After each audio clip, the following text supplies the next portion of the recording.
I want to use this time that we reserve to talk football to get ahead of something.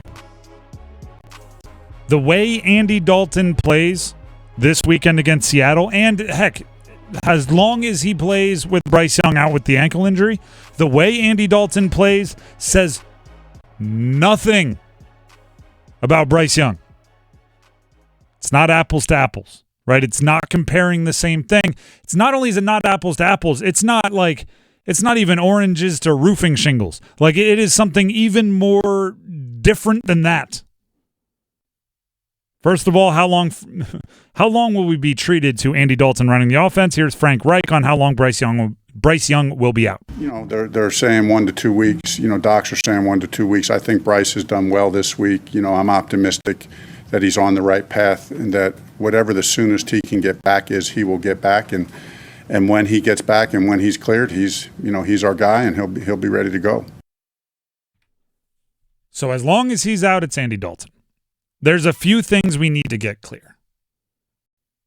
Andy Dalton is not a scrub. Okay?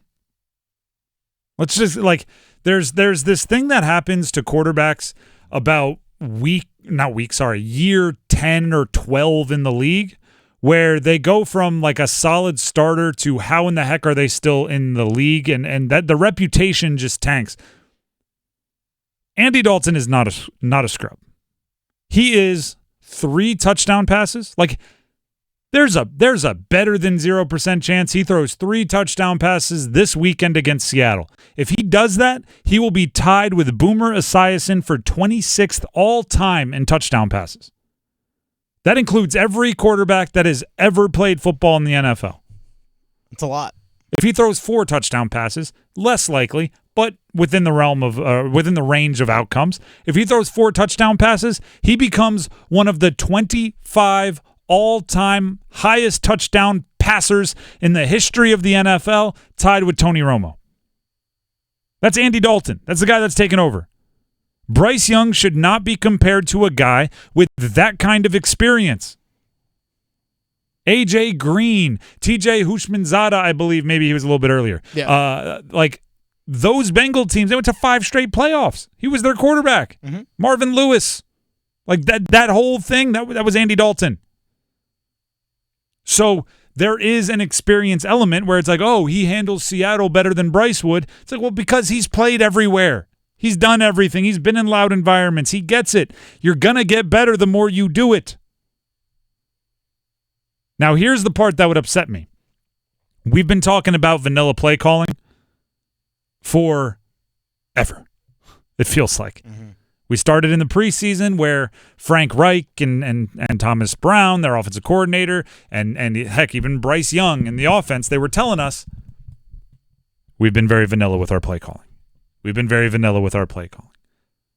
And I think Dennis and I agree that they insinuated there was something more than vanilla play calling coming during the regular season. Yeah, that's what you implied. There's at least hinted at. And then the first couple of weeks here of the NFL season have gone by, and we haven't gotten out of the vanilla stage of play calling. If Andy Dalton takes over and suddenly we see the more than the first 10 pages of the playbook, I will be furious. That would be an insult to Bryce Young, and it would show that they're not aware of how to treat a young quarterback. Right? If they're now we have the veteran, we can start really dialing it up because he'll be able to comprehend. I'm going, no.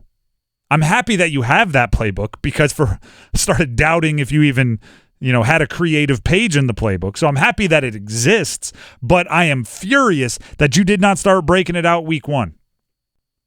Out of some kind of, I'm not sure if Bryce can execute it. I'm not sure he's aware of it. I'm not sure he has it down pat like the back of his hand yet. Whatever it is, you better call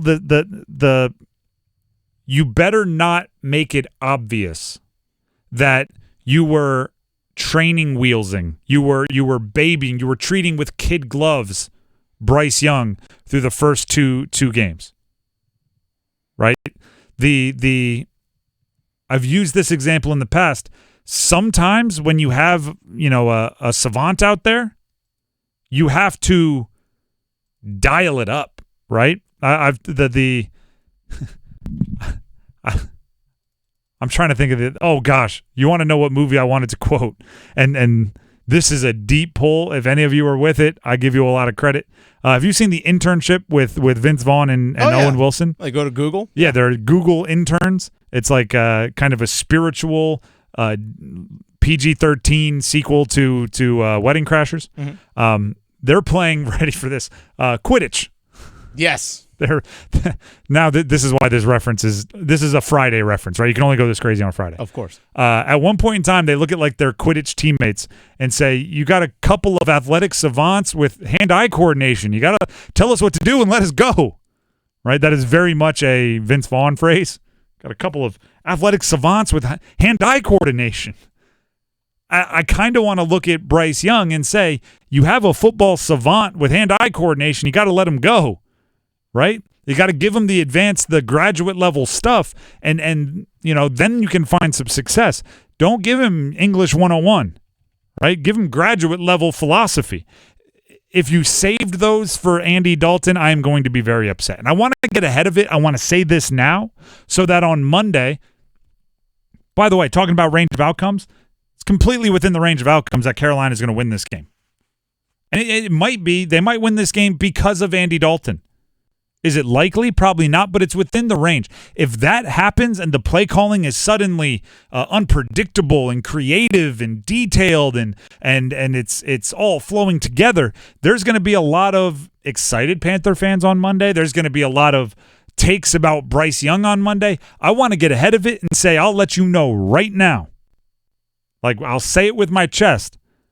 If that happens, you're not going to hear a happy me on Monday. I'm going to be going, why did you wait until week 3? Why did you wait to hit the break glass case of emergency fun playbook when you had Bryce Young in there and you could have done it with him? Because all I've seen is vanilla, right? When you need a couple yards, screen. If you're going to throw it, it's going to be a dig. It's going to be an out. It's going to be a hitch. If you're going to run it, it's almost always off tackle. Right? If suddenly Andy Dalton is in there and you put him in a better situation to succeed, I'm going to question everything. You'll be messing with Bryce Young's confidence, which I'm not tremendously worried about, but it's unnecessary, right? If you could avoid it, I'd rather you avoid it.